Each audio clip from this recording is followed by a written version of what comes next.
Alrighty, Cody. Um, first of all, good first week of working. I could tell by the end of it, you were kind of a little bit mind bogged. Just kind of seeing how much there really is to pitching, and I know that was a lot of information to give to you this past week. So I really kind of want to break it down in this video and hopefully make it make more sense. I feel like whenever I work with my athletes, whenever I do these videos, and this is a big reason why I do these videos, so that they're able to kind of see where I'm going with things and what I'm talking about and able to see their own mechanics because, I think why it's so difficult, or rather why it's challenging at first to really see a lot of these things or really understand and take in all this information. Number one, it's new information to you. But number two, you're not able to see what I'm seeing. So that's why I like to do these videos. So first and foremost, below, meet Jacob deGrom. This guy's a pitcher for the Texas Rangers, and arguably when he's healthy is the greatest pitcher in baseball right now. Definitely the greatest pitcher of my lifetime. So he is an accelerator. You are an accelerator too. So we're going to compare both of your mechanics and then just go into it. I know, obviously, again, there was a lot of information we talked about Wednesday. Frankly, I bet, there was times you're like, man, this dude just will not shut up and he won't let me pitch. But trust me when I say this, there is a reason for all this. So let's get into it. Let's compare, and then we'll go from there. So one big thing, okay? I want to start on this, and this is the why to this. So watch deGrom's glove, watch your glove, right? So notice, right, we talked about before, our body is a chain, right? It's like a conveyor belt, right?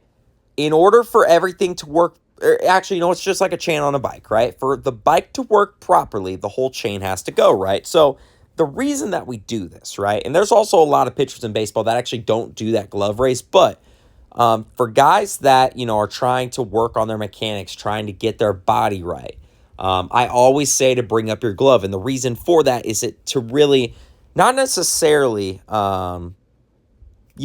improve anything, but it's more so to get your body in sync, right? To have rhythm. So one thing I want you to notice, right, with Jacob deGrom's mechanics, he is very, very much, within his own body, right? Every single thing that he does, well, guess what? He has a purpose. He's in chain. He's in sync with his body. Everything's moving at the exact right time, right? So that's one thing I want you to know, right? I also want you to take a look at the of deGrom's hip right here, right? So take a look whenever we first started that we were trying to kind of rotate into this hip, right? Just very slightly. Versus if you watch deGrom's low back hip right here, notice that he's hinging it, right? Which is causing him to get properly into his hip, which is causing him also to take his momentum down the mound and also, work with gravity, right? As accelerators, you have to work with gravity. You have to let gravity do its thing, right? Physics is a really, really cool thing. You have to let the potential energy build so we can transfer into kinetic, and deGrom does a great job with this. Another thing I want you to see, this is kind of the power W. Actually, let me get you to this right here. This is what we call the power W, okay? Now, completely okay to be in the power W, right? Even so, deGrom's in the power W, right? deGrom gets the power W. The problem is, watch whenever deGrom gets into block position here. deGrom, this is where he gets in block position. He's bringing his arm up, right?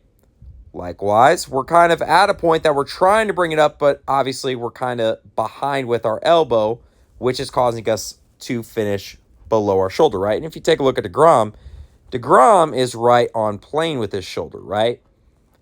Additionally, okay, another thing is that whenever we get into this position right here, right, notice as soon as you land, your hips right here are already gone, right? So all this momentum that we're trying to build with our hips and trying to keep our hips closed off and our shoulder closed off, we've lost, right? Because think about it.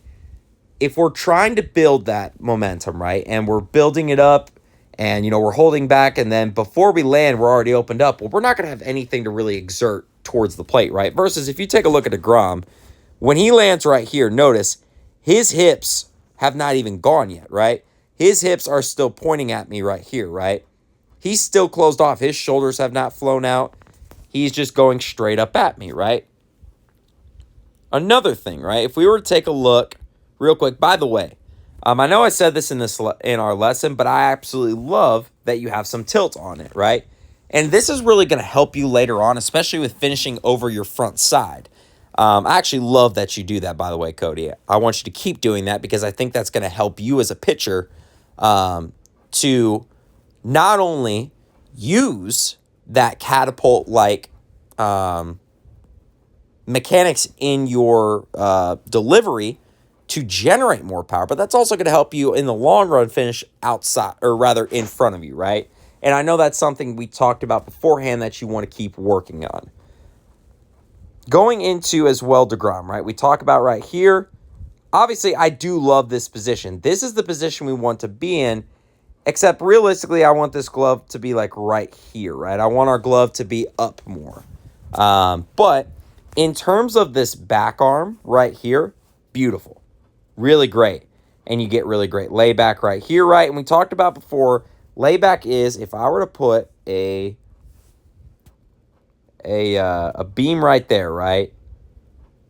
Notice you are pushing yourself over, right? We don't want to push. We want to get to this point. If I were to draw it right here with DeGrom, notice he's over it, right? He flicks it, right? Versus for yours where it's right here, right? Even if I were to draw it, let's just say out here, right? We're still pushing over, right? Additionally, take a look at your glove versus DeGrom's, right? DeGrom's you can't even see. Actually, it's right here, right? But notice where his elbow is, right? His elbow is either in his rib cage or it's tucked, right? That's one of two ways that people do it. The first way is that they tuck it into their armpit. That's what I did. DeGrom and how he does it, and some other pitchers also do it, they take their elbow into their rib cage, right? Versus us, as you can see, we aren't really putting it into our rib cage. Instead, we're kind of throwing it to the side over here, right? So, with that being said, right, I do love your extension. Your extension is great. You do close yourself off just a little bit, right? I think, honestly, if we started your back foot right here and we worked on getting just down the line right here, I think we have a really great stride, which is really impressive, right? And then, obviously, we talk about finishing out in front, right? Right here, we're finishing out in front, but we're staying just a little bit tall, right? If you were to take a look at DeGrom, look at how DeGrom finishes over top like this, right? Versus yours there. So that's where we're trying to get to. And what's also going to help, and we'll get into this as well next lesson, notice with your back leg here versus DeGrom's, when DeGrom comes up, he doesn't roll into it, right? He brings it up and over. Versus yours, you kind of roll in, roll to the side with it, right?